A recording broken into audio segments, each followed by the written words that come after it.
ओम श्री परमात्मने नमः। संपूर्ण श्री महाभारत वन पर्व प्रथम अध्याय पांडवों का वन गमन। अंतर्यामी नारायण स्वरूप भगवान श्री कृष्ण, उनके नित्य सखा नर श्रेष्ठ अर्जुन, उनकी लीला प्रकट करने वाली भगवती सरस्वती और उन लीलाओं का संकलन करने वाले महर्षि वेद व्यास को नमस्कार करके जय ग्रंथ महाभारत का पाठ करना चाहिए। जन्मेजय ने पूछा, विप्रवर मंत्रियों सहित धृतराष्ट्र के दुरात्मा पुत्रों ने जब इस प्रकार कपट पूर्वक कुंती कुमारों को जुए में हराकर कुपित कर दिया और घोर वैर की नींव डालते हुए उन्हें अत्यंत कठोर बातें सुनाई, मेरे पूर्व पितामह युधिष्ठिर आदि कुरुवंशियों ने क्या किया तथा जो सहसा ऐश्वर्य से वंचित हो जाने के कारण महान दुख में पड़ गए थे, इंद्र के तुल्य तेजस्वी पांडवों ने वन में किस प्रकार विचरण किया, उस भारी संकट में पड़े हुए पांडवों के साथ वन में कौन कौन गए थे, वन में वे किस प्रकार आचार व्यवहार से रहते थे, क्या खाते थे और महात्माओं का निवास स्थान कहाँ था। मुनि ब्राह्मण श्रेष्ठ शत्रुओं का संहार करने वाले उन शूरवीर महारथियों के 12 वर्ष वन में किस प्रकार बीते। तपोधन संसार की समस्त सुंदरियों में श्रेष्ठ पतिव्रता एवं सदा सत्य बोलने वाली वह महाभागा राजकुमारी द्रौपदी, जो दुख भोगने के कदापि योग्य नहीं थी, वनवास के भयंकर कष्ट को कैसे सह सकी, यह सब मुझे विस्तार पूर्वक बतलाइए।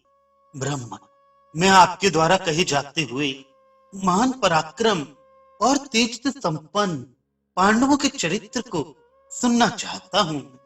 इसके लिए मेरे मन में अत्यंत कौतूहल हो रहा है।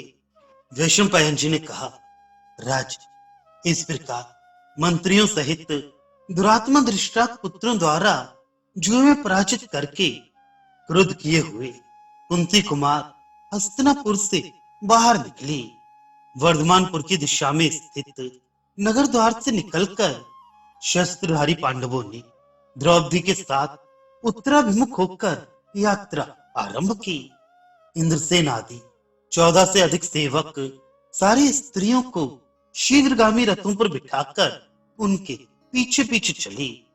पांडव वन की ओर गए हैं ये जानकर हस्तिनापुर के निवासी शोक से पीड़ित हो बिना किसी भय के भीष्म, विदुर, द्रोण और कृपाचार्य की बारंबार निंदा करते हुए एक दूसरे से मिलकर इस प्रकार कहने लगे।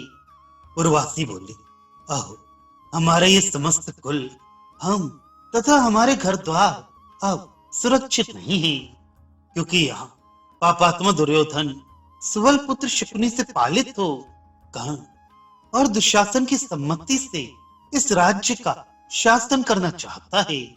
जहाँ पापियों की ही सहायता से ये पापाचारी राज्य करना चाहता है, वहां हम लोगों के कुल, आचार, धर्म और अर्थ भी नहीं रह सकते, फिर सुख तो रह ही कैसे सकता है। दुर्योधन गुरुजनों से द्वेष रखने वाला है, उसने सदाचार और पांडवों जैसे सुहृदों को त्याग दिया है। वे अर्थलोलुप, अभिमानी, नीच और स्वभावता ही निष्ठुर है। जहां दुर्योधन राजा है, वहां की सारी पृथ्वी नहीं के बराबर है। अतः यही ठीक होगा कि हम सब लोग वहीं चले जहां पांडव जा रहे हैं। पांडवगण दयालु, महात्मा, जितेंद्रिय, शत्रु विजयी, लज्जाशील, यशस्वी, धर्मात्मा तथा सदाचार परायण ही। वैशंपायन जी कहते हैं, ऐसा कहकर वे पूर्ववासी पांडवों के पास गए और उन कुंती कुमारों तथा माद्री पुत्रों से मिलकर वे सबके सब हाथ जोड़कर इस प्रकार बोले, पांडवों, आप लोगों का कल्याण हो। हम आपके वियोग से बहुत दुखी हैं। आप लोग हमें छोड़कर कहां जा रहे हैं? आप जहां जाएंगे वहीं हम भी आपके साथ चलेंगे। निर्दयी शत्रुओं ने आपको अधर्म पूर्वक जुए में हराया है। ये सुनकर हम सब लोग अत्यंत उद्विग्न हो उठे हैं। आप लोग हमारा त्याग ना करें, क्योंकि हम आपके सेवक हैं, प्रेमी हैं, सुहृद हैं और सदा आपके प्रिय एवं हित में संलग्न रहने वाले हैं। आपके बिना इस दुष्ट राजा के राज्य में रहकर हम नष्ट होना नहीं चाहते।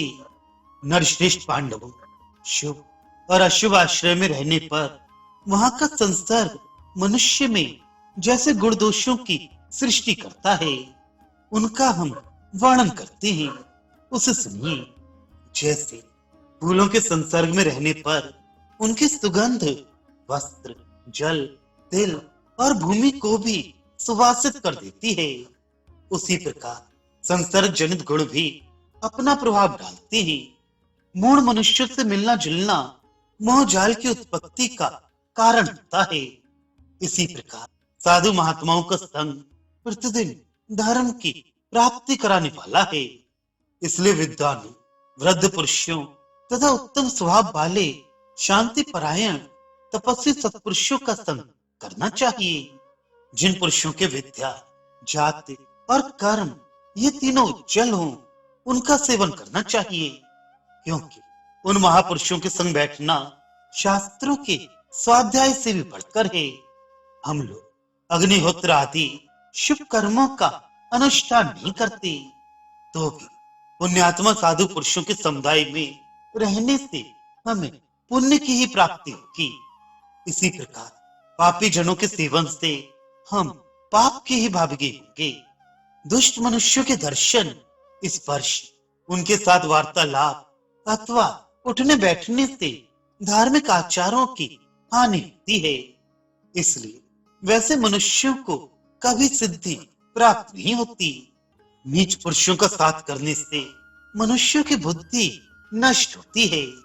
मध्यम श्रेणी के मनुष्यों का साथ करने से मध्यम होती है, और उत्तम पुरुषों का संग करने से उत्तरोत्तर श्रेष्ठ होती है। उत्तम, प्रसिद्ध एवं विशेषतः धर्मिष्ठ मनुष्यों ने लोक में धर्म, अर्थ और काम की उत्पत्ति के हेतुभूत जो वेदोक्त गुण साधन बताए हैं, वे ही लोकाचार में प्रकट होते हैं, लोगों द्वारा काम में लाए जाते हैं और शिष्ट पुरुष उन्हीं का आदर करते हैं।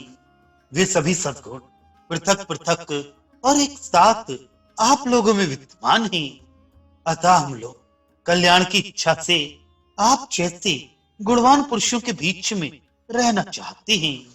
युधिष्ठिर ने कहा, हम लोग धन्य हैं, क्योंकि ब्राह्मण आदि प्रजा वर्ग के लोग हमारे प्रति स्नेह और करुणा के पाश में बंधकर जो गुण हमारे अंदर नहीं है, उन गुणों को भी हम में बतला रहे हैं। भाइयों सहित मैं आप सब लोगों से कुछ निवेदन करता हूँ। आप लोग हम पर स्नेह और कृपा करके उसके पालन से मुख न मोड़ें।